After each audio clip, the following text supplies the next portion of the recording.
Welcome to the Disrupt Now podcast, episode 42. Create the highest, grandest vision possible for your life because you become what you believe. What makes people excited is progress. You don't have to be at the goal yet to feel alive again. You have to make progress. Just do right. Right may not be expedient. It may not be profitable, but it will satisfy your soul. What matters most is finding your inner purpose. Disrupt Now, a coaching program and a podcast designed by entrepreneur and visionary Natalie Viglione. In this podcast, we bring together disruptors and life game changers that will help empower you to disrupt status quo in order to progress you towards the ultimate vision you have of your life. We'll explore alternative topics with our guests whom are global healers, meditation gurus, transformational life teachers and coaches, women entrepreneurs that are fighting to make this world a better place, and people in general that are disrupting industries from education, fashion, technology, art, health, and much more. Please join us on this journey to move humanity to a much higher level of consciousness and create more mindful conversations. Hi, welcome to the Disrupt Now podcast. I am Natalie Viglione, and I have a really awesome episode for you guys today. All right. So there's a couple things here. Not only do we have an amazing guest, we have a new co-host, guys, for the Disrupt Now podcast. And I'm so excited. Her name is Diane McDermott. If you're an avid follower of the Disrupt Now podcast, you definitely heard our episode, which is episode 36, which is talking about the art of allowing and what happens when you do so and the magic that enters your life. So Diane, welcome. Thank you, Natalie. It is an absolute pleasure to be here. I am so excited. Yes, and you guys, there is a video version of this podcast episode, so you can actually see our gorgeous faces. So just to let you know. Okay, so let's talk about our guest.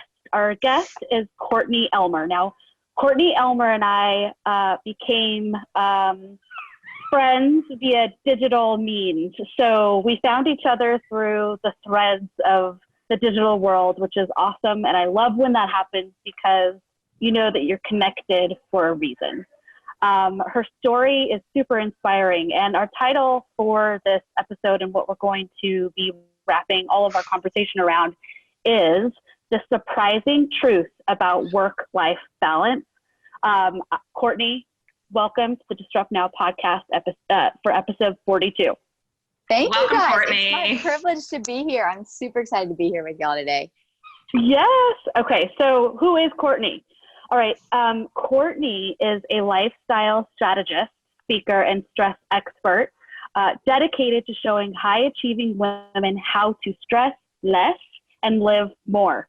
I mean, who doesn't need that in their lives, right? All the time. Yes.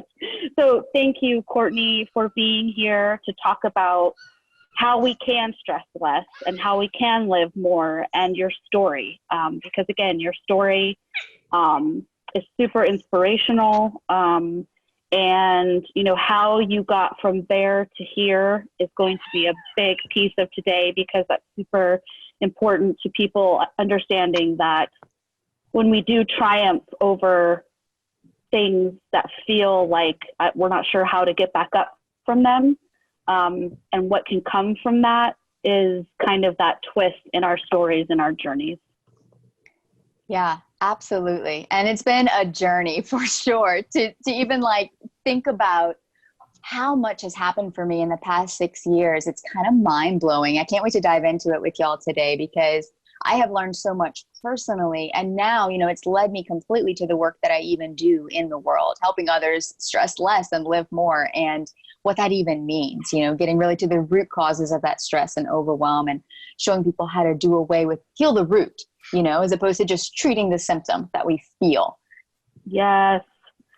Yes. And, you know, I think one reason that really struck me about this angle, and something that we had discussed when we were kind of talking about bringing this to fruition, is and I know, Diane and I have also had many of these experiences where I think that we're always going out and trying to seek balance outside of ourselves, trying to find, where that exists, like it exists in some other place that's outside of who we are, and realizing, like I remember searching for too many years in my corporate experience for balance to try to be who I am, even in that construct that wasn't matching who I am. So balance is, I think, some things that we talked about is the fact that the word finding balance or bringing balance into your life is all kind of bullshit. Right? Totally. It's actually one of my most popular talk topics when I talk. I'm like, balance is a lie. Like, it's just a lie. It is at least our culture's definition of it. And it's really hard to find when you're chasing after someone else's definition, or our cultural definition. And you're going to really be hard pressed to find it. And you're going to constantly feel that dissatisfaction internally. And which kind of leads to this vicious cycle of wondering, well, what's wrong with me? Why have I found this yet? And, we get down on ourselves about it, which just undermines, our potential. It limits us and it keeps us feeling stuck and just one step forward, two step back, and it's just like we're spinning our wheels, trying to reach these ideals that we have for our life and feeling like we just can't make that forward progress. And it's frustrating. I've totally been there, and it's so frustrating. It is. It's like an impossible standard that we adopt, external expectations, and then we internalize it. And I still do it. I still catch myself doing it, comparing myself to everybody else's highlight reel. And it's such bullshit. And yet, especially I think as women, we just fall so easily into that trap. And it's so hard to get back out of it. Totally. And I think the work, that whole work-life word, we're three entrepreneurs sitting here, and we're three entrepreneurs that maybe weren't always entrepreneurs. We weren't always running our own businesses. So we know what happens as soon as you bridge yourself into the purpose of bringing something to fruition, and it's your own business.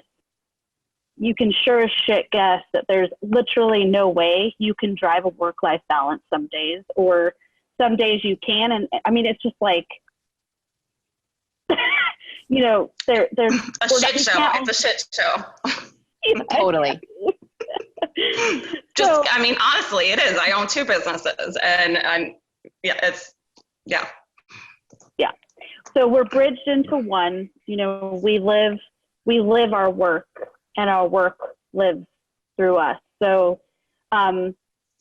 Courtney, let's talk about your journey a little bit, to kind of bring us full circle into this conversation, and how you started to see where our society is trying to paint this beautiful picture of this Zen Zen woman that's like, does yoga all the time, has 49 kids and a husband and 19 businesses, but we're so perfect, and we live like in a monastery. So, and then we eat really well too. We work out like every day. This is the picture that I feel like social media paints today. Yep. Yes, which Diane, you said it too. I mean, you fall right into that comparison trap where it's like, we are constantly measuring our own self-worth and satisfaction based on whether or not we've achieved this quote unquote ideal life yet, and it's just, oh my gosh, it sets us on this dangerous path. Yeah, absolutely. So your path, okay, where did this all start? What started to really break down for you, and what was the universe trying to tell you to bring this topic to life, to help other high achieving women slow the F down? Yes. Yeah. Well, Natalie, like you, I started my career in the corporate world, 9 to 5. And I knew that I wanted to own a business of my own one day. I've always had that entrepreneurial streak. I just didn't know what that business was going to be, or what it was even going to look like. And around the time that I started my career, I was also introduced to network marketing. And I thought, well, this could be a good stepping stone for me to learn about growing a team, managing other people, running a business, and kind of just get my feet wet. And so I was working 9 to 5 during the day, started growing that business in my spare time on nights and weekends. And very quickly, my life became work. My identity became completely wrapped up in it because that was all I did. I was planning my wedding at the time too. The guy that I was dating, we had gotten engaged. We're now married. We've got a family, and so we had started planning our wedding. And that was something else too that I was in the back of my mind that was playing, was like, well, I wish I had more time. Like, I wish I could just spend more time, with him, that I didn't feel so much pressure. Like, I couldn't wait till the wedding was over because I mistakenly thought that once the wedding was gone, then all my stress would go away. And that it was the wedding planning that was causing the stress, because certainly working 2 full-time jobs, basically like running a business and working my 9 to 5, wasn't stressful and more pressure enough as it was. So fast forward a little bit, we're a week or so out from the wedding, and I came down with a really bad sinus infection. I was in bed for a few days, and growing up, my mom used to always tell me, like, Courtney, that's just God's way of slowing you down. Nature's trying to tell you something, like you just need to chill out a little bit, like slow down. And I hated it because I was like, no. Every day that I'm sick, like that's how much longer my to-do list is going to get, and I could like see all the things piling up mentally in my mind and just feeling that pressure with every day that I was down. And once I overcame, got over that sinus infection, I was like, thank goodness. Okay, let's get this wedding over with and then move on, so I can kind of just get back to normal. And what normal was for me was work. And it's the craziest thing to even look back and think about now. But I wanted to get back to normal. I wanted to get back to my work and just kind of be in that, everyday work routine. And so we got married, we went on our honeymoon, and I had a follow-up visit at the doctor's office scheduled for a couple days after we got home from our honeymoon.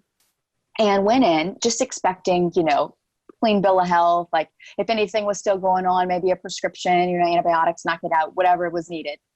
But instead of a clean bill of health that day, I got a cancer diagnosis that came completely out of nowhere. I was 25 years old.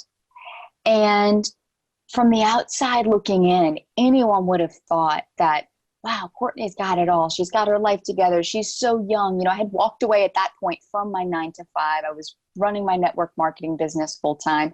I had earned the all expense paid trips. I was driving the luxury car. I had all of those things that, right, culturally we say, oh, successful. But inside, I felt so lost and just so far from success, constantly comparing myself to other people and really measuring my own satisfaction based on the fact that I hadn't achieved my ideal life yet. And so sitting in the doctor's office that day was the moment that I knew that something had to change. That was when I recognized that I had been on this dangerous path of stress and overwhelm and burnout. And I was so sick and tired of sacrificing my life and the things that I loved for the sake of success.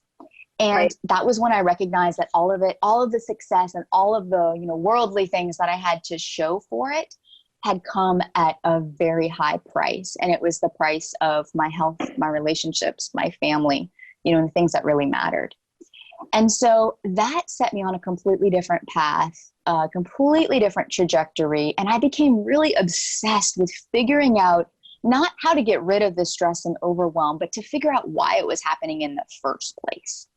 And so I've dedicated my life to finding the answer of that question. And really for the past 6+ years have just been exploring that and researching and discovering and, now teaching others how to get to that root cause of stress and overwhelm. Because until we can heal the root, throwing new self-care practices at it or better organization and time blocking hacks, it's just like putting a Band-Aid on a gaping wound. And so we continue to grasp at straws, searching for the solution to get rid of these feelings of stress and overwhelm that we feel. But like I tell people, I'm like, think of your body's fight or flight response. It's a natural response to alert you that danger is lurking nearby. It's not the fight or flight response itself. It's what it's indicating. And so stress and overwhelm are the same. It's alerting you that, there's some things that are emotionally, internally off track and out of alignment. and we need to pay attention, time to wake up. And unfortunately for a lot of people, it does get to a point like it did for me, where it is some kind of major crisis, that wakes us up to the fact that, whoa, things are really out of balance. How can I get back on track? So, yeah. So let's, my heart just goes out to you, 25 years old and getting a diagnosis of cancer. It had to have felt like the world, everything came out from underneath you. That mental, the mental feelings and things that you were going through, were things that, some people don't even have to ever deal with in their lives. So you hit it super, super young, super early, which I think there's a huge benefit to that. The truth be told. So what do you think? We can always go, my thing is always thinking about, like you said, the root here. Do you think at that point you had literally worked yourself into this craze to be able to get to this point of where your body was just like, okay, I'm shutting down. This is like, enough is enough.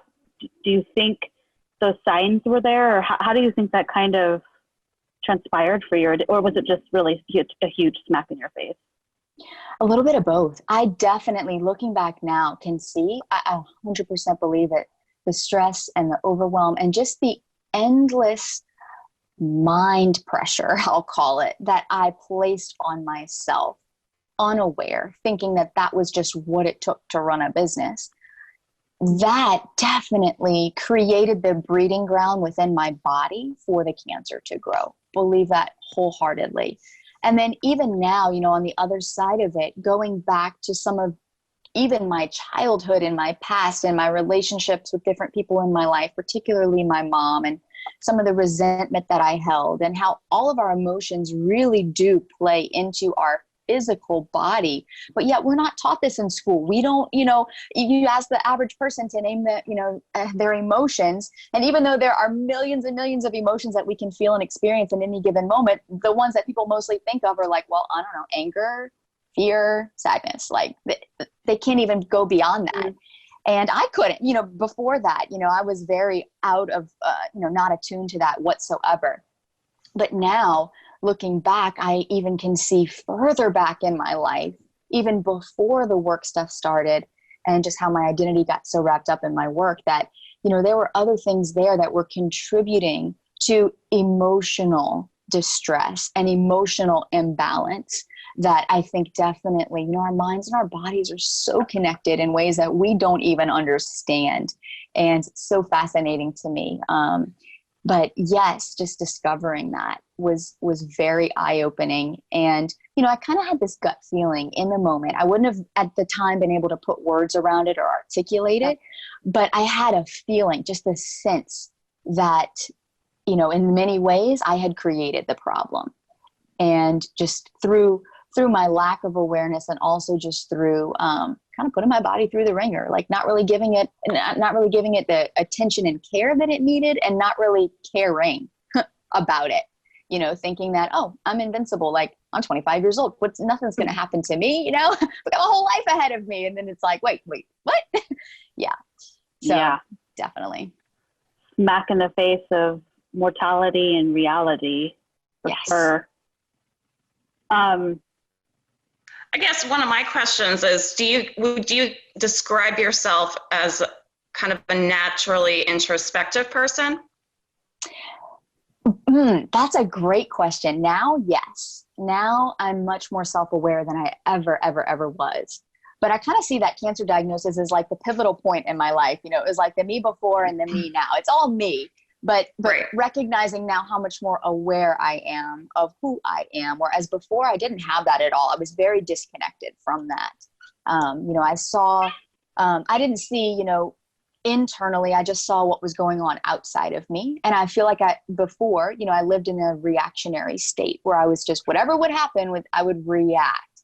But now I'm to a point where I am much more introspective and much more proactive, in how I respond to things that do happen outside of me, And also the things that push my buttons now and trigger me, how is that a reflection of what's going on inside? And to really pay attention to that. I love that. And I very, very personally, very much relate to that. Now, I am a big fan of like killing off prior versions of myself as I explain it. So I've actually had similar moments. The details differ in my life experience, but certainly I've had moments of like invitations to deeper levels of awareness, as I would describe it. Yes. So I love that. And isn't it funny, like once you're on this journey of awareness, at least I think we'd all agree that it's like, you want more, like you just want to know more, and it's a journey that I never want to end. Like I want it to continue for a life, it's like, I shared something on Instagram the other day, and it was funny. I had gone to get my driver's license renewed, and I looked at the picture of me 4 years ago and the picture of me today. And even in my face, it was amazing, because you wouldn't think that to shift your awareness and to learn more about yourself and to just start this journey of self-discovery and become more aware, and also to eliminate the stress and the overwhelm and the burnout and just live differently and live with more intentionality, you wouldn't think you'd be able to see that in your face.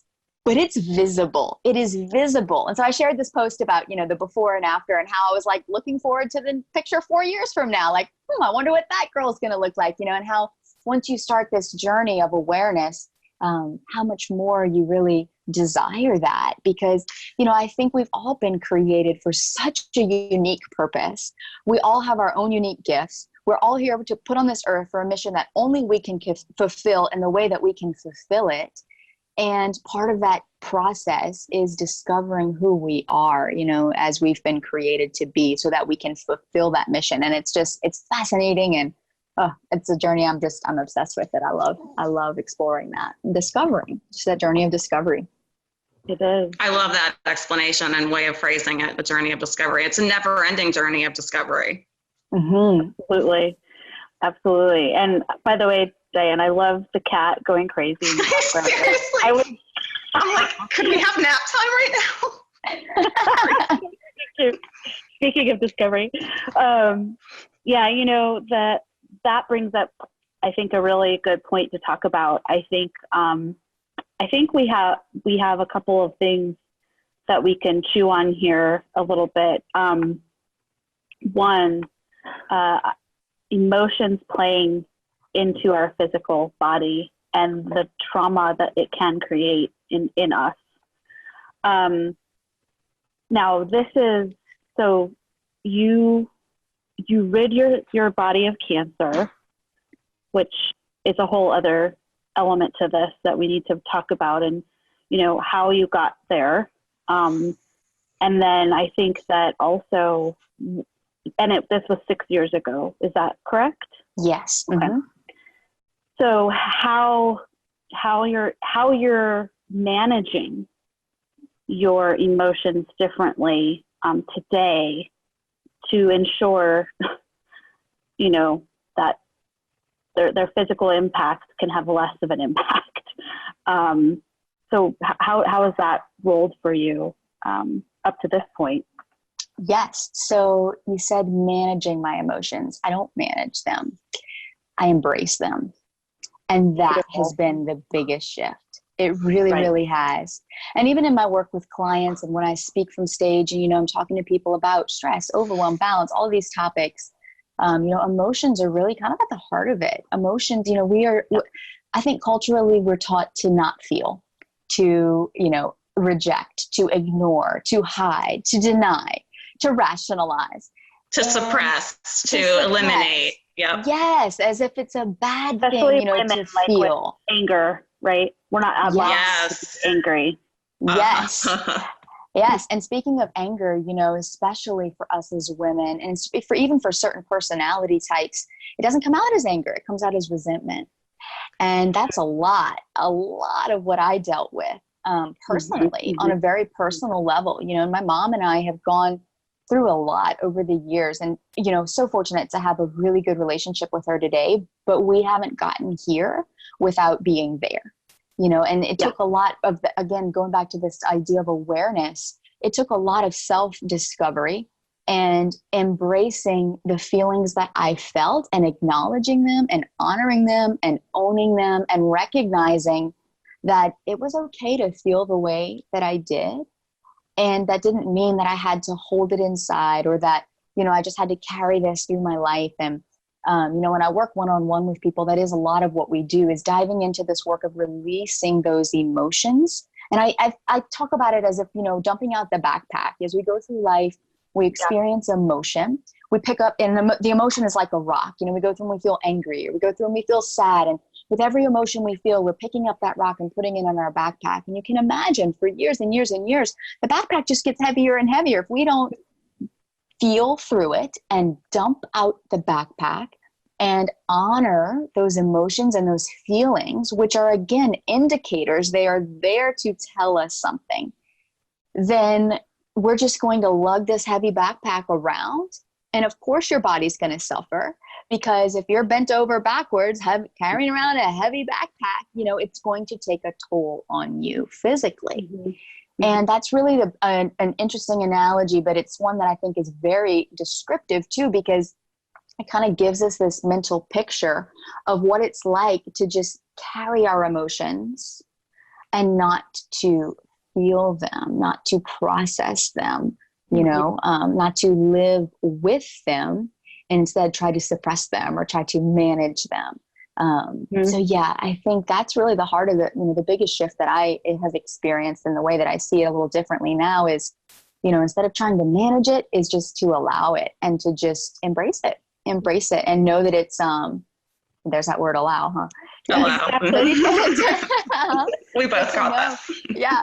But to know, to be aware of them, and to know that they're there to help you, and they're there to point you in the right direction. They're not there as a nuisance or an annoyance or something to be ignored. It's there to help you, to guide you. What you're describing almost sounds to me like an invitation to embrace and collaborate with, instead of resisting, discarding, denying. Yes. What's a natural part of being a human, I think. I mean, you show me somebody that doesn't, Brene Brown says this, I think, show me someone that denies having any emotions, I'm running in the other direction, because you just defined yourself as a psychopath. Like, as a human, we experience emotions. There's nothing unnatural about it. And yet our culture and society would have us believe very differently, I think. Yes. Agree totally. Yeah, and I think, so there's this other part of it. So it is and I think the word is not managing, but like the tools and the tips to become mindful, to be able to understand how to embrace them, I think is the kind of the right ways to look at what to do around these things. So what have been, well, I think there's also that journey that you had to get healthy, to rid your body of disease, and to go through that, and then to move into a space of openness. What have been some great things that you've utilized through this process? Because I think that a lot of people, need that kind of more tools in the toolbox situation, what more arsenal for our lives. Yes. In fact, this is exactly, the process that, the way that I developed what I now call the stress less system. And it's a combination, it's two sides of the same coin, right? Because when we think about wanting to get rid of stress and overwhelm, or wanting to find balance, or wanting to have more success, oftentimes our minds immediately jump into how do I do it? What tools do I need? What strategies? And those tools and strategies are absolutely necessary, and they're needed. And on the flip side of that coin, there's also the mindset piece, right? Because if there's something mentally, mindset-wise, that's holding you back, a limiting belief, a negative emotion, something that, you haven't been able to process through and heal through yet, then all the tools and strategies in the world are not going to help. It's like throwing spaghetti at the wall to see what sticks. And like then on you the flip, said, just time management's not going to, manage time if you don't even set yourself up for success, right? Right. And I'm sure listeners can relate. I know for me, I've gone through probably, 8 different planners at this point to try to figure out the perfect time hacks and blocking strategies and all these things, and it's like, again, the Band-Aid, right? These temporary quick fixes that don't actually solve the real issue. And so we get frustrated by not knowing the right strategy. How do we figure out the right strategy for us? Number one. And then number two, on the flip side of that is, All the mindset work in the world is amazing and phenomenal, but unless you know how to implement it, it's kind of like the equivalent of going to this awesome conference and coming home with a journal full of notes that just goes on the shelf or in the drawer, because you're like, well, I don't really know how to apply this to my life, so I guess I'll just go back to the way things were. We say, let me just get back to the real world. And so what I have sought to do with the stressless system that I've created is to combine the two, because you need both. And you have got to work through the mental things that might be holding you back, mindset blocks, limiting beliefs, and otherwise. And then you need to know how to implement and what right strategies are to implement. And so what I often tell people, without going into the whole system and how, all these six steps and how these steps work together, the one thing you need to know and the one takeaway that I want people to have today listening is that you have to define what balance looks like for you, what success looks like for you, what maybe being a good mom or a good parent looks like for you, being a great spouse. Take a step back, slow down long enough to get clear on that. And it's a fun exercise. And I do this to this day, is to just close my eyes and imagine, let's say balance, for instance. Okay, in the perfect world, what would a wonderfully balanced day look like? And more importantly, what would it feel like? Mm-hmm. And, you might come up with a number of things. Natalie, what you would say might be different, Diane, than what you would say. It might be totally different from what I would say. And that's what's important to realize, is that success, balance, our versions of those things are going to look different, and that's okay. Because until we get clear on what that definition is, we won't be able to find it. We'll either adopt other people's definitions and chase after that, feeling dissatisfied and frustrated and burning ourselves out because we can't achieve what someone else has defined to be, success or whatever. And because our unconscious mind will always find evidence in the external world of what's going on inside. I'm going to say that again. Our unconscious mind's always going to find evidence outside of us of what's going on inside of us. And you have to shift your focus on what you want to find more of what you want. If you're focused on what you don't want, that's what you're going to find evidence of. Yeah. And so until you get clear on balance and success and your definition of that, you won't be able to find it. And it just breaks my heart to see people struggle and suffer, and to just see, the mental, physical, emotional distress that they experience, from chasing after these dreams and these ideals, but going about it completely the wrong way. And it's no wonder, they say, I feel like I'm beating my head against a brick wall. They are doing the equivalent of that. And so that, is really the heart of it. And that's the piece that makes all the other 6 steps in the system work together, is really, truly defining what those things look like for you. What a radical act of rebellion to actually give ourselves permission to have our own unique desires and to actually allow those to influence every aspect of our life. Like, as a woman, that just feels like so radical and rebellious, because our society would have us believe that we don't have the right to claim that, which is total bullshit. Yes. It's like, oh no, you need to fit in this box, Yeah. 9 perfect squares on Instagram. You don't fit in this box? No. So yeah, it definitely. And that's the thing, at the heart of my mission, for myself and for my business as a whole, it's helping women realize that they are worthy of inner peace. And it's that worthiness factor. And Diane, like you said, that permission to allow that into our life, because what we resist persists. And if we don't believe that we're worthy of it, of course, we're not going to experience it. And it's the same with money. It's the same with success. If we don't believe we're worthy of it, then we won't experience it. We can't.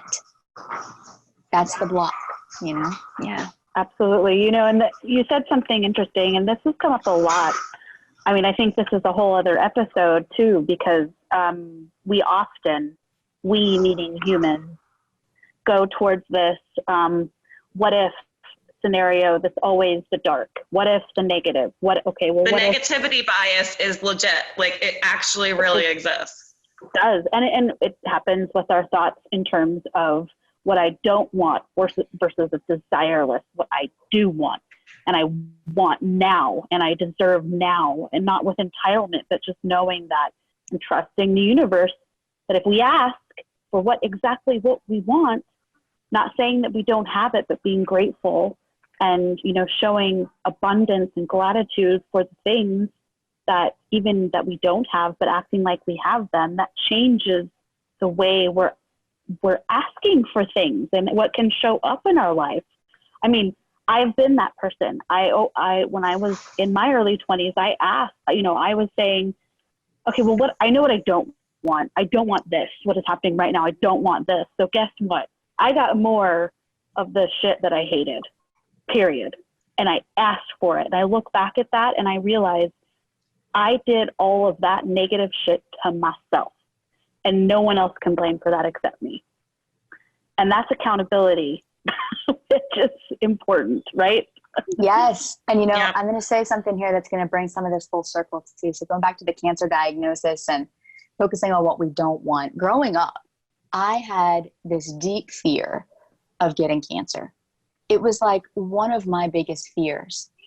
And I think partly because, you know, as a kid, you know, and we're not even talking that long ago, you know, 30 years or something, that it's like, you know, cancer wasn't what it was now. It wasn't as rampant. It wasn't as talked about. It wasn't as, dare I say, normal as it is in today's day and age. And thank goodness, you know, we have the technology advances and the things we've had, you know, and the treatments that, you know, to help people heal on a physical level.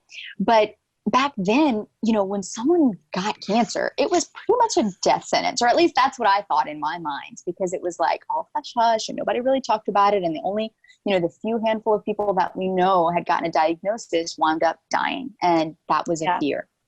And so I used to say this little prayer, this little mantra, it kind of became, and I would catch myself saying it so many times a day, was, please don't let me get sick. Please don't ever let me get sick. I don't want to get sick. I don't want to get sick. I don't want to get sick.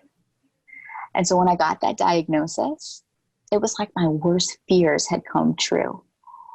And I didn't realize. I just got like chills everywhere, by the way. Yes. Yep. And so I share this story, you know, when I have women that come on these mastermind retreats with me, and it's one of the places where I do share, you know, in more depth, kind of that emotional process and journey that I went through with all of this. And that's one of the pieces that I share. And I said, you know, because that's the conversation we're having at the point where I share this story is, you know, by focusing on what we don't want, we create it. And, you know, I get looks in the room, people are like, do you really think you created your cancer? And I'm like, well, I think that by focusing on it, you know, certainly opened up that door that, you know, it became a possibility. You know, and that it was needed in my life. And am I grateful for it? Absolutely. I am so grateful for it because of what it's taught me since, and that I wouldn't have learned otherwise. But what I should have been focusing on was health and wholeness and nutrition and wellness and, you know, a vibrant, energetic body, and not, please don't let me get sick, you know. And it's a perfect example of the negative energy that we can invite in versus the positive energy that we can focus on, because what you focus on grows. And that's where your energy is going to go.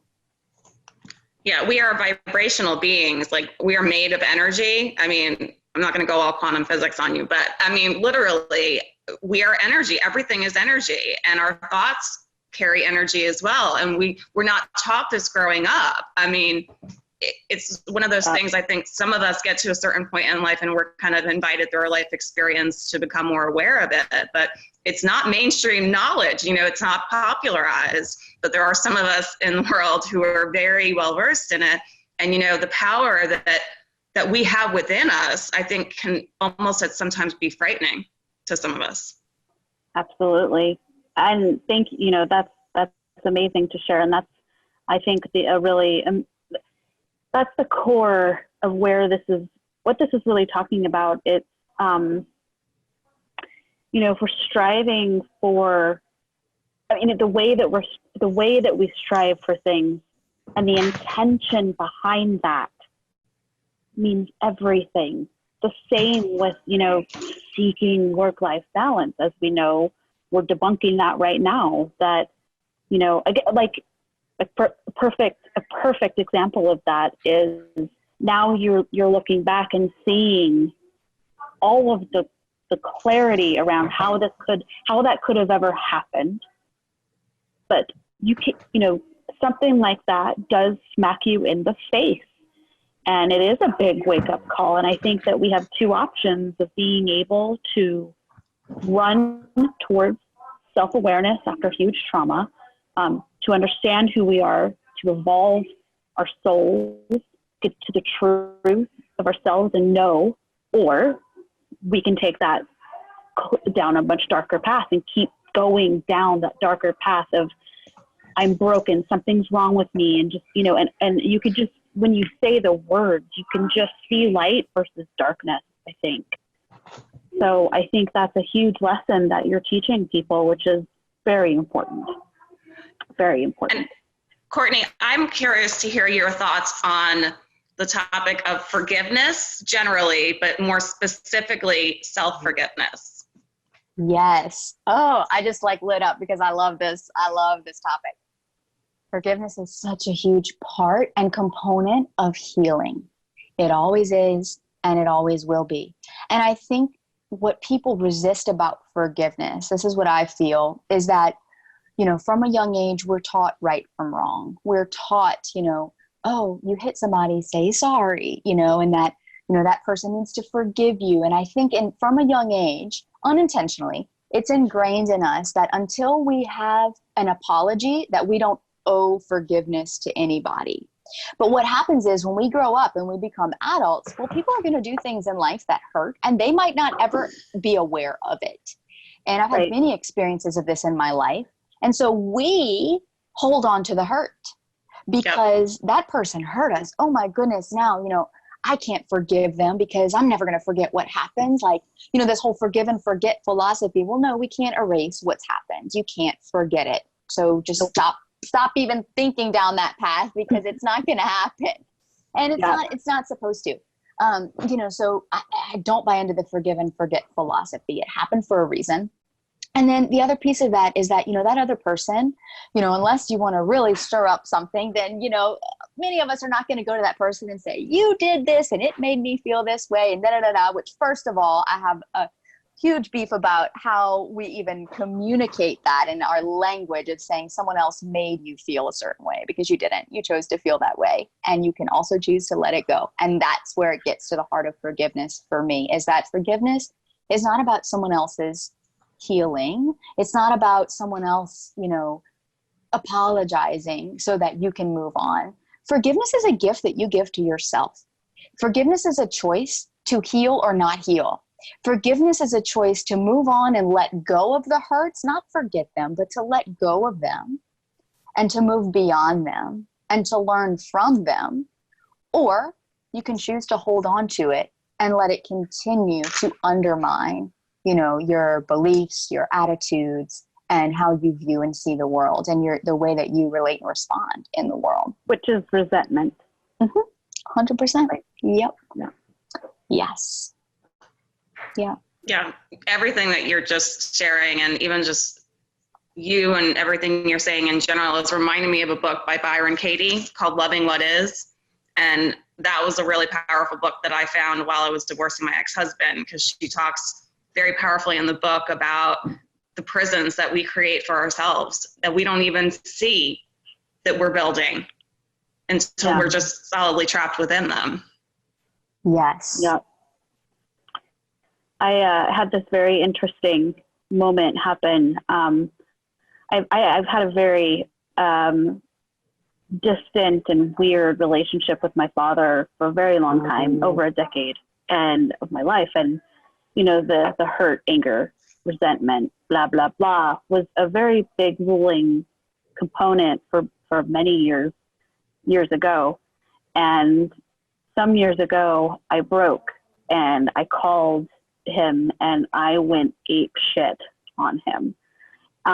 More for me, it was like a release of anger and fire. And after that, I was like, oh, well, that felt good. and it, and I look back and think, that was just furthering, though, that feeling inside of me where it's now I realize what letting go really means. It's not for them. They don't ever have to know that you forgive them. It doesn't have anything to do with them. And that's an interesting way, like untying yourself from pain and hurt that someone else has created in your life or because they're in your life. It's very interesting what we get wrapped around. And, you can take a very Zen, happy person and turn that, like myself, and turn into a crazy ass monster.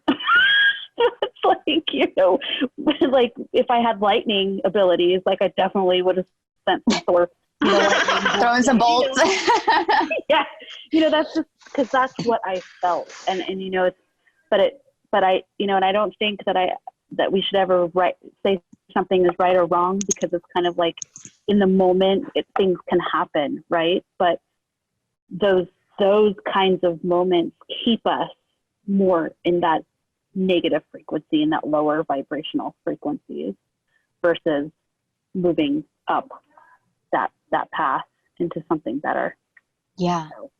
There's a really cool visualization exercise that I teach. And I don't know that we'll have time. We probably won't get to go into all of it, but part of it is, it's visualizing the person that you need to forgive or that you want to forgive, on a stage. You're sitting in a dark theater and they're on a stage and the spotlight's shining on them. They don't know that you're there in the seats. They can't see you. They can't see what they've done to you, but you're there and and it's you're holding the power to choose to forgive them and wish them well. And, it's just amazing that the feedback, when I teach this, what different people have said after that, and how some of them have continued that. And they said, and then I walked out of the theater, and then for the first time I noticed the blue sky and how big the sky was, and just these different things that have come out, and it always, it brings people to tears. And I think a lot of it is recognizing, the heart of it is recognizing that it's up to us to choose. Yeah. We get to choose. We get to forgive, Absolutely. Yeah. We are the ones we've been waiting for. And the only, I've written about this, the only actual long-term relationship is the one that we have with ourselves. Like other people are going to come and go, but at the end of the day, we're still with ourselves, and the power and the invitation, again, an expansive opportunity of how we really talk to ourselves even. I mean, I'm my own worst critic. I say things and think things to myself that I would never say to another person. And I still catch myself doing it. I'm still not done with the work because I'm faster at catching it, but I still catch it happening. Yeah. Same. Yeah. Yeah. But at least it's it's that moment of catching it. Whereas, that's the awareness component. Yes. Right. Which is super, super important. Okay.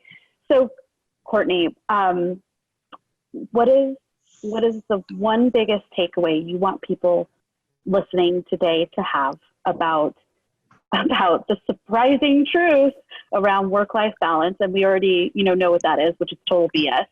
But, from your takeaway standpoint, we'd love to hear that. And then second to that, if you could please share, what big things do you have coming up that we need to be in tune of to keep note on our calendars? Yes. So biggest takeaway is that balance, success, all of these ideals that you chase for in your life do not, will not, cannot exist until you define them. Until you slow down and define them. Get clear on it, because then and only then can you start seeking it out. And then from there, so coming up in the fall, early fall, doors to my digital coaching experience, Chaos to Clarity, are opening back up. This is something that was created out of the desire that I had so many requests coming in from people that couldn't physically get down. I'm in New Orleans. And so people that couldn't physically be here to go through one of the mastermind retreats or attend a live event, they're like, please, we want to learn from you. Like, how can we be part of whatever you're creating and working on, So this is kind of how that was born. And, it's not your typical DIY course, or I call it a digital coaching experience, because I literally teach this live over a series of 6 weeks, the Stress Less system, what it is, why it works, and how to use it. And so doors to that will be opening up in the fall. You can get on the wait list for that, CourtneyElmer.com/get on the wait list and learn a little bit more about that. And then the mastermind retreats that I did mention, those I host once a year at the start of every year, really to set up that year for success, and really, really get clear on those goals and diving way, way deeper into the stress less system on that. And it's a 3-day getaway. So, if you're looking to get away, if you want a breather, it's right after the holidays. Doors to that will be opening up in the fall as well. And that'll take place early January. Beautiful. Love it. Yeah. This whole, defining success and getting clear around that is just as important as when you set your goals. Same process, right? Yes. Yep. Totally. The power of clarity. It really is. Well, that's beautiful. And yeah, I think that, for everyone listening today, please go to, we're going to have Courtney's write-up in our normal place, and we'll be sharing that out with the episode when it goes live. Connect with her, ask her questions. This work-life balancing that we're all trying to seek that is out in some, out here somewhere doesn't exist. So let's come back to ourselves and be able to be present and get clear on what that really means. So Courtney, thank you for sharing your wisdom through all of your trials and tribulations and the success and, the beautiful soul that you are today. Thank you for that. We appreciate you. Thank you for having me. It's been a delight. Thank y'all so much. And Diane, I'm so excited for you to be the co-host. This is awesome. I love this experience. It just feels more big and open and awesome. So thank you. It feels genuine and authentic, and I am so grateful for the opportunity to creatively collaborate on this project and continue engaging in these fascinating conversations with amazing people in the world. So, Courtney, it's wonderful to meet you virtually, and I am enjoying following you on Instagram. That's about the only social media outlet I use. So I enjoy your posts over there, and we'll, of course, have Courtney's contact information on the write-up as well. Absolutely. Thank you, ladies. Thank you, Natalie. Thank you for listening to today's episode, and please, in the meantime, if you know anyone or you want to pitch your story, please get in touch with us at disruptnowprogram.com, or you can get in touch with me on Instagram at disruptwithnatalie. Of course, all of the information is on our website. Again, thank you, and in the meantime, remember, no status quo.